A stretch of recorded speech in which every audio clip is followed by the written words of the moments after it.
Welcome back, beautiful, beloved souls. At the moment, I am doing a PowerPoint and it's about grief and trauma. Now, for many of you, you have probably seen my past videos on my abuse by my father. Let me talk some more. My father was like Dr. Jekyll and Mr. Hyde. Now I'm going to go even further back. I was born in England, in Lancashire, in Bury, 1961. My father and mother got married, they said, because my mother was pregnant with me, but that's debatable. I am the oldest of three. In 1967, my parents decided to immigrate. Why? Because they were bankrupt. Also, because my father was a drunk.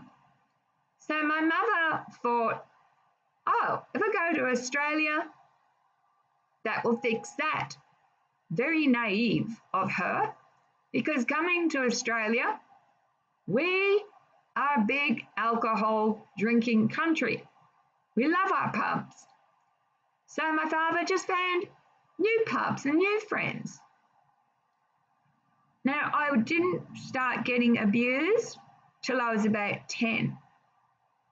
But I wasn't conscious of that abuse at 10. I thought I was dreaming. I only started, when I turned 16, my father got bolder.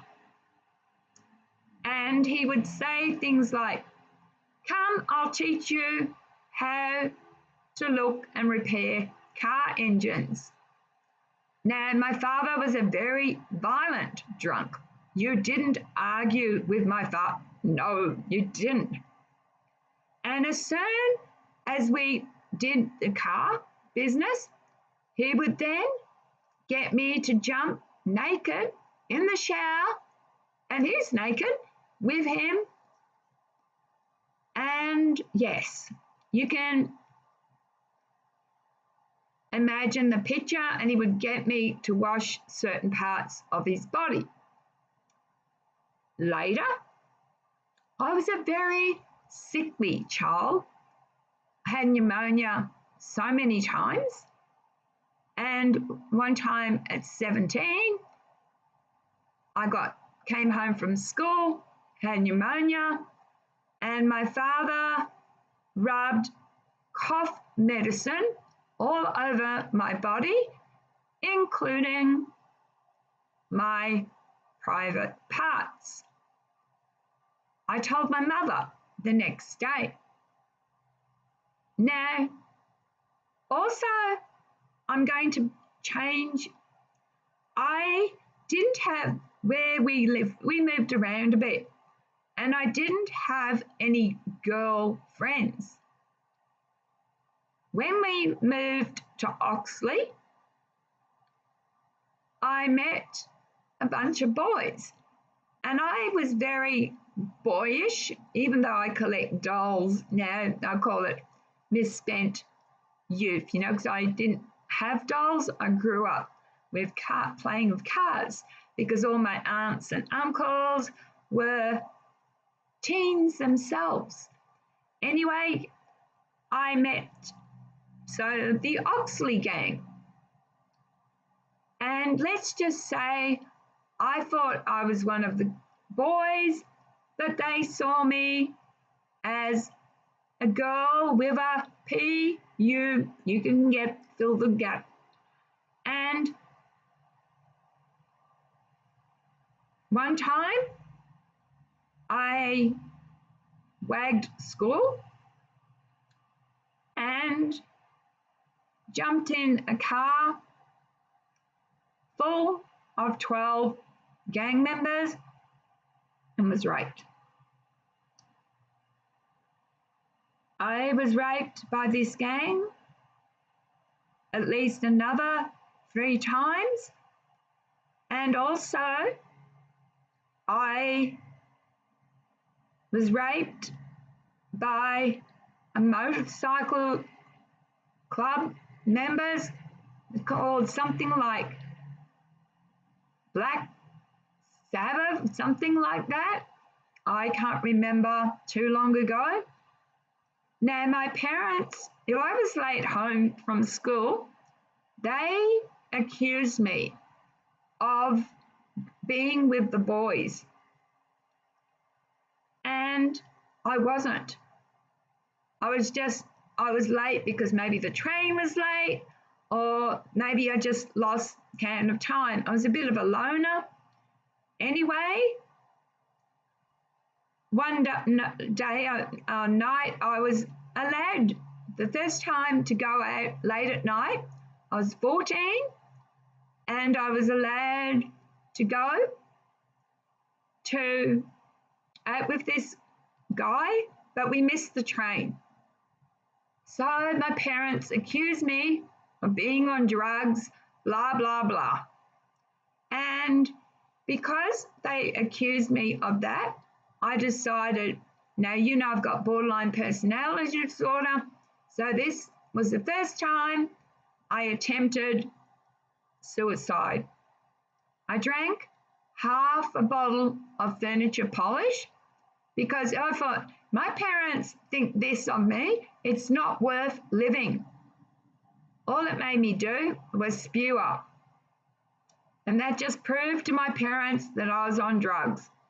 So, 2 o'clock in the morning, I ran away from home.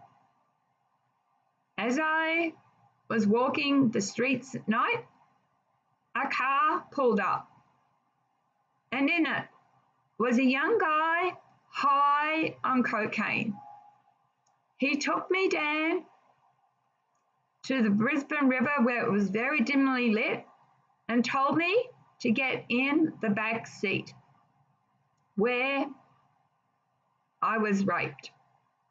He then took me to a club in East Brisbane run by Yugoslavian men. A 60-year-old man took me home, to his home, and he had his way with me. And they were wondering why I wouldn't stop bleeding. Well, I'm only 14 and, you know, these are grown men. So he took me back to the club where a 32-year-old man decided to take me home, where all day he had his way with me. And then at night time, he said, oh, my wife's coming back. I'm going to take you back to the club. By this time, I had enough. And I thought, maybe I should go to the police and just tell them I'm a runaway. But I told the plan to that 6-year-old man. Now, this is a case of pedophilia. But they thought, no, it's not a good idea because, of course, they didn't want to get into trouble, what they'd done to me. So they put me in a taxi and told me to tell my parents the story. And I didn't want my parents to know what happened because I thought they would blame me. Victim, you know, blaming.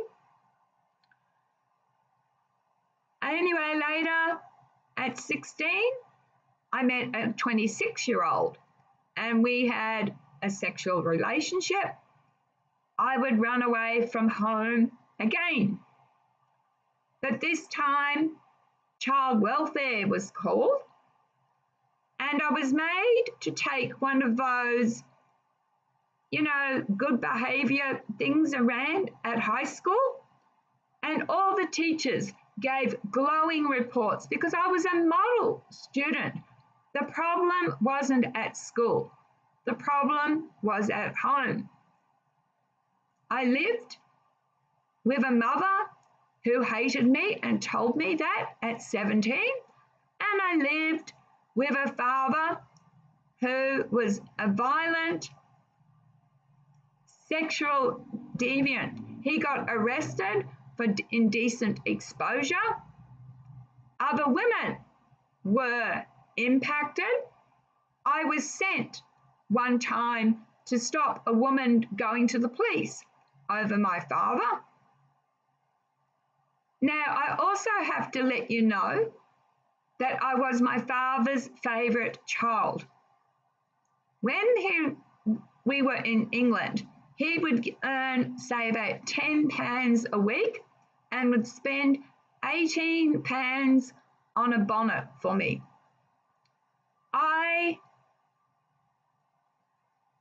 Because I was his favourite child, when my father got really drunk and was so volatile, my mother pushed me in a way into his arms to calm him down. So maybe that's why my father twisted love into sexual perversion. I don't know, not making excuses.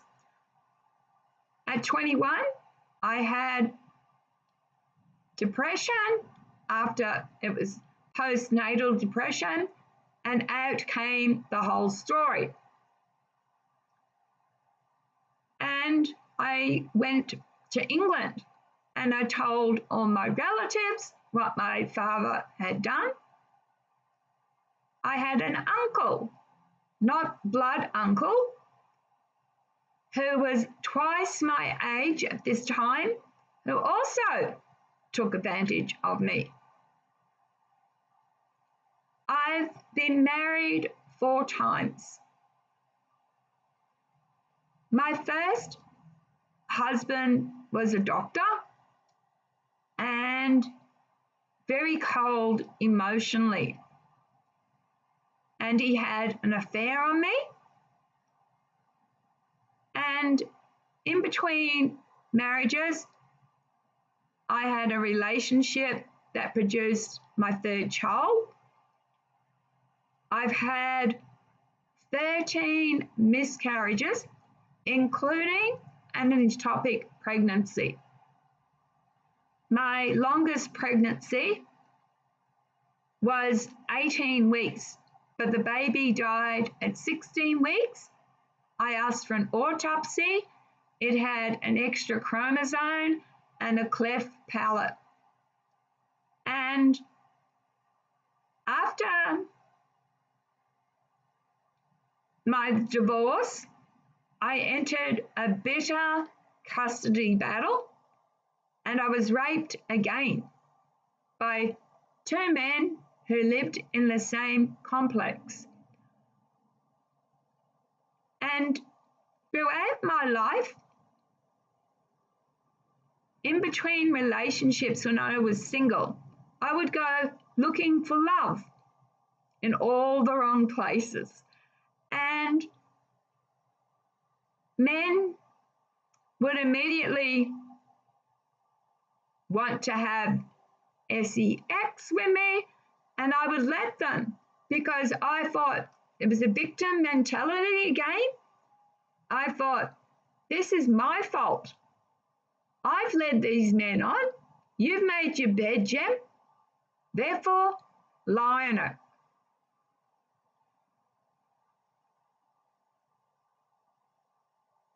The last time I was sexually violated was at the age of 59. I had allowed an addict to come and stay, and at the time, Robbie had been falsely extradited to Victoria on a charge from when he was a child, a young teenager, and that was thrown out because they didn't have any evidence, so they should never have extradited him. But while he was gone,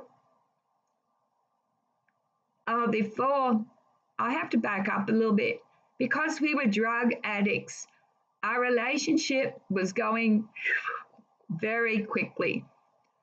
And in fact, Rob said a remark, he probably didn't mean to hurt me, but how beautiful and attractive this other girl was. And because of this hurt and the toxicity, I fell a little bit for this addict that I allowed in my house because he was really nice to me, but he was only after one thing.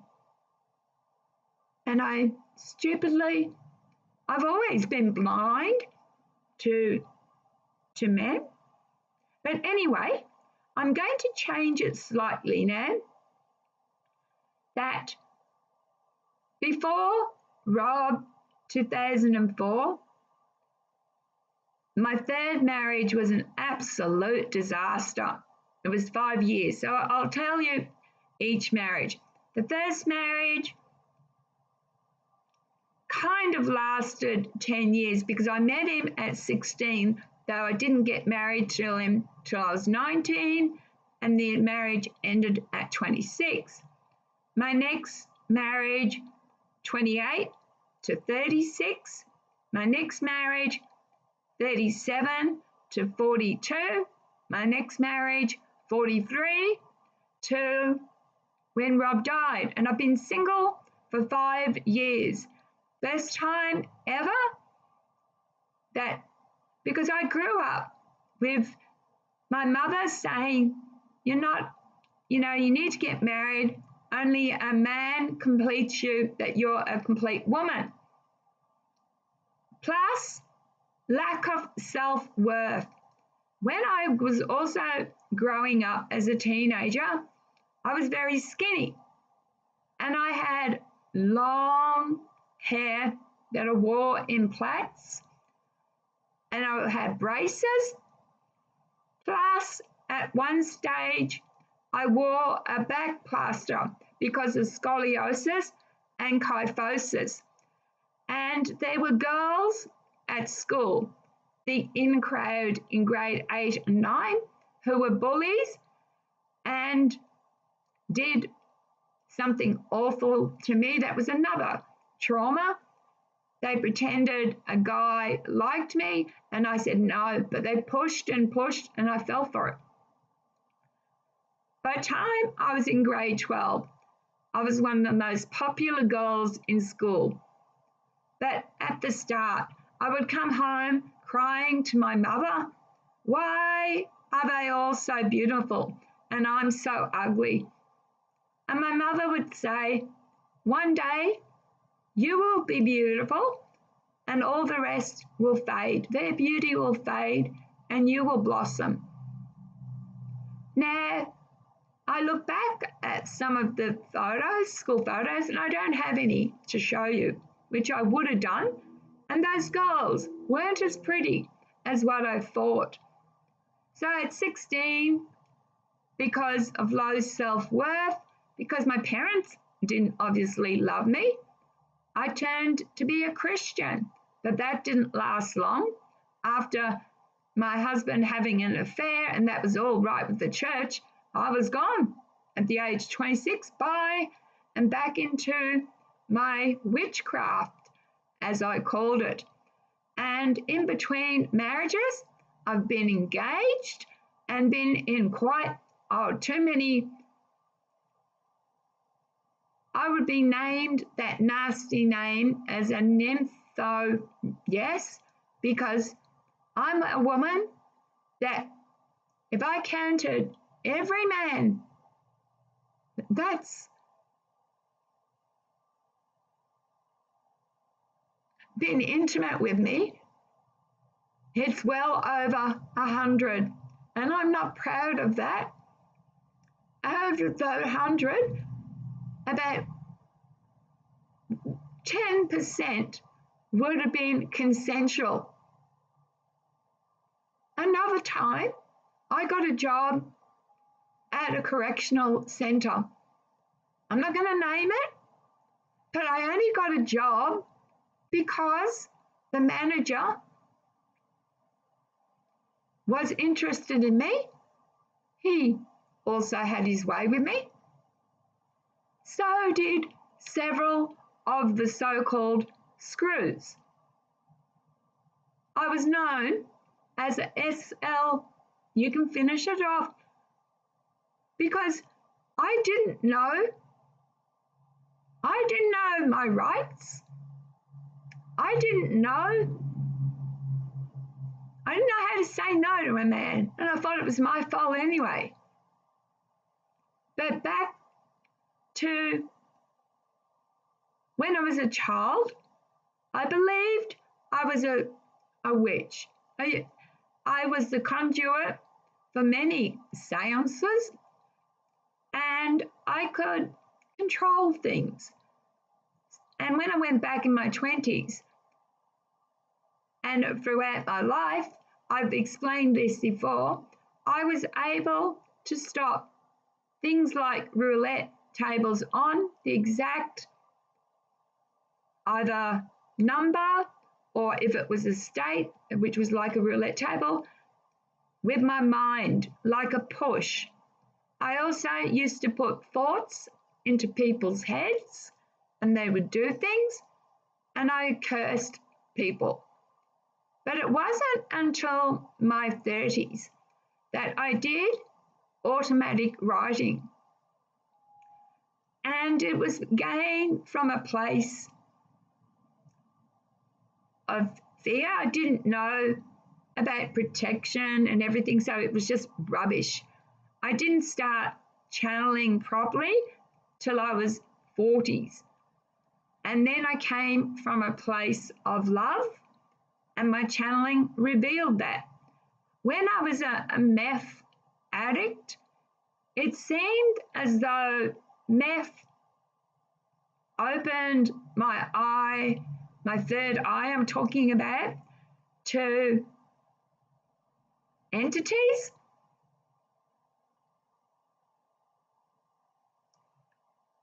Not that I'm promoting this, I am not. And for a while, especially when Rob died in 2020, but back up a minute. When my father was dying, because at the age, when I was 41, I said, I've had enough of my parents' BS. I'm going to the police. But the police want you what's called a pretext phone call. So you've got to make a phone call to the perp, and over the phone, the perp agrees, so this is evidence for them, agrees that what they've done to you. And I said to the police, look, if my father has been denying it for 41 years, do you think he's going to admit it now? And my mother always said I was mentally ill and that I had sexual fantasies about my father. So later on in life, 2018, my father's dying. He's in hospital, he's got non-Hodgkin's lymphoma, and he told the family not to tell me. I wasn't allowed to come. My sister actually, when my father died, told my daughter not to tell me, but I already knew, didn't I? Because that exact night, exact time my father died, he appeared to me. I told Rob, I said, my father's just appeared to me. Now with spirits, sometimes I can see them like I can see you. Sometimes they're just a shape. Sometimes it's like a thought. They're telling me stuff. I'm a conduit. So when I channel, I'm a conduit. But I do stuff now safely. And for a while, because Rob was my soulmate, I loved him so much that for a while, until very recently, my gifts, psychic gifts, I thought they were gone. Now, I do believe, like, because I'm a singer as well, that like with singing, it's an ability that you have to practice every day. And yet Rob was always there. It was just my grief and trauma. And that's why I upload every now and then paranormal videos. And it shows orbs, it shows Rob turning on motion sensors. I've also been visited by my dog, Jimmy. And I found that strange because they've never lived here. And I've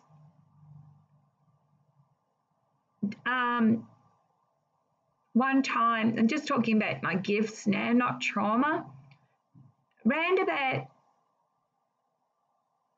2 decades ago was a very famous child missing case.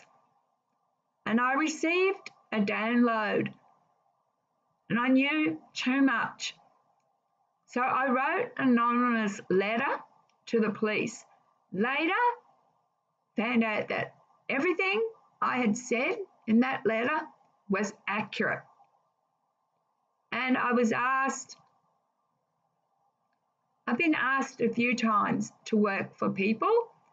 First time was, it was an online psychics, and I said, what if I'm unable to read a person?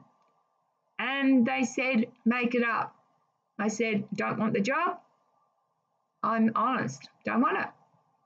I'd rather tell you I can't read you. I've had my life threatened though over readings because I tell people I can pick up exactly what you've done in your past because your past is past. And let me just diverge here for a minute. And as a drug addict, I read another drug addict they wanted me to do. Very disturbing was the reading. My life was threatened. And I was also offered a job at the medieval fair as a psychic, but because they moved from South Brisbane to Maleny, I didn't go. I'm not telling you that I get every reading exactly right. I don't. And when I don't get it right, I do it for free. But I'm more a psychic that talks about events and spiritual things. I channel more that than I do about people, and I don't like to channel about people. I also don't like to do future readings because, like I've said, you might not like what I said, and thought creates, and so you can change your future. Now, some of you might say, okay, predict lottery, but maybe it's my soul game because and I'm going to end it very soon, every person is playing a game. And maybe my game is not to be rich, but to be poor. I've had little wins from ranging from a $2.50 trifecta, and I got it for half, and I won $2,500. Horses at $79 to one. I've won. Crimson King, Perth Cup, 79 to 1. One. And a seance told me It's Terrific was going to win at 50 to 1, and I laughed and said, bull, and it won. And I've had seances, done Ouija boards, and people have accused me of pushing. So I said, okay, you think I'm pushing it?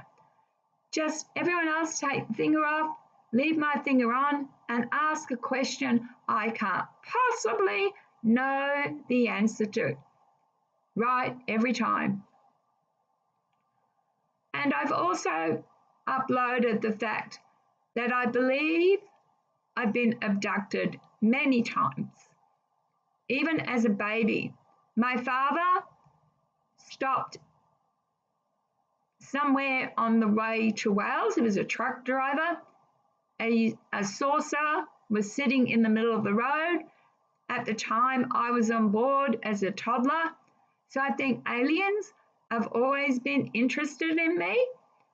And I think that's why I've got my psychic abilities, a mixture of alien interference and trauma. Now, I'm going to end this. If you have unhealed trauma or pain, I'm in therapy, and I would suggest you seek therapy. There's no shame admitting that you need help and you are not broken.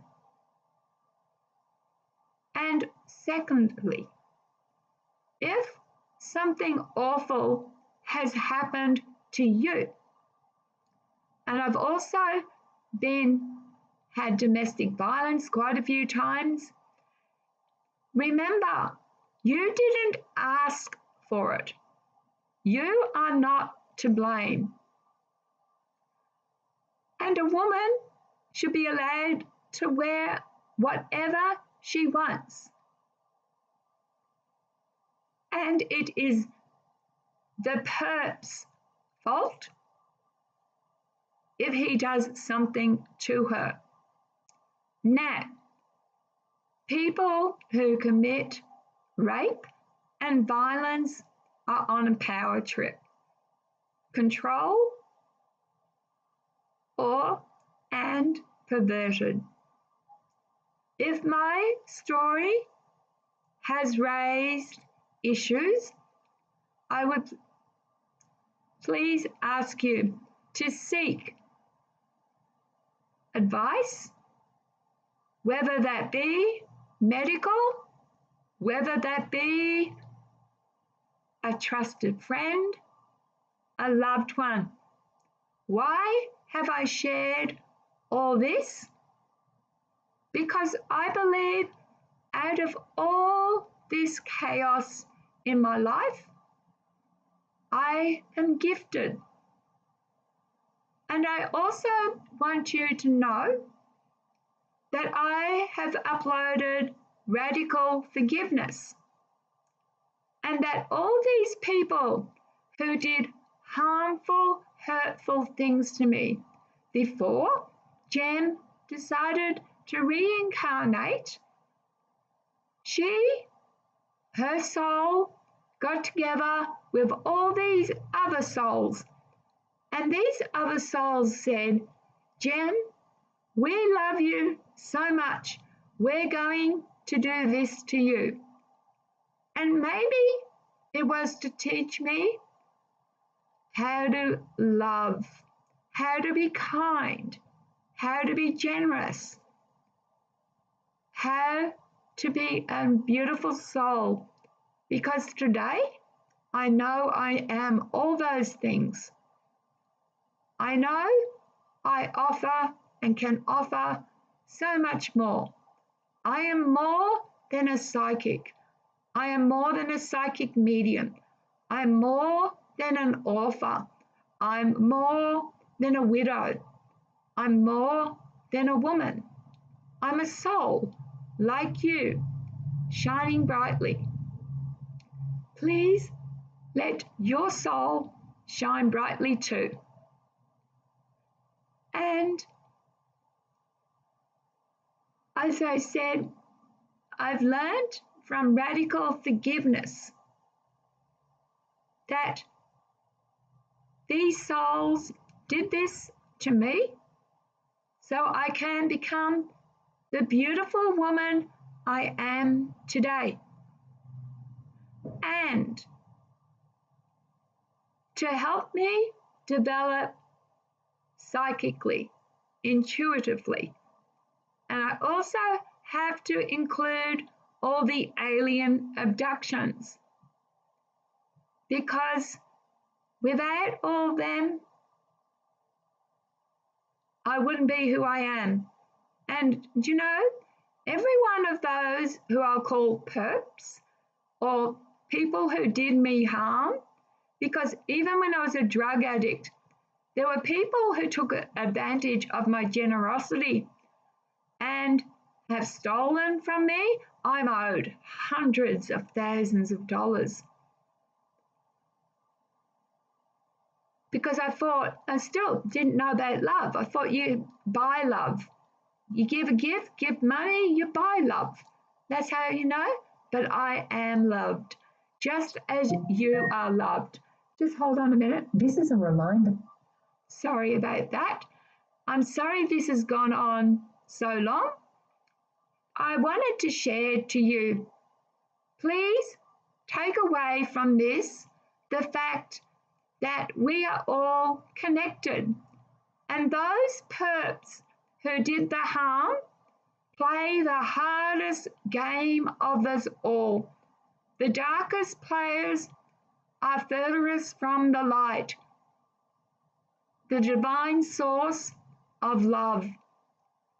It is much easier to be a being like me than to be a dark, disturbed player who causes harm to others. So, out of all of this, what I want to teach is compassion and kindness and love. Please understand, I am no way condoning acts of evil, because when we commit an act of evil,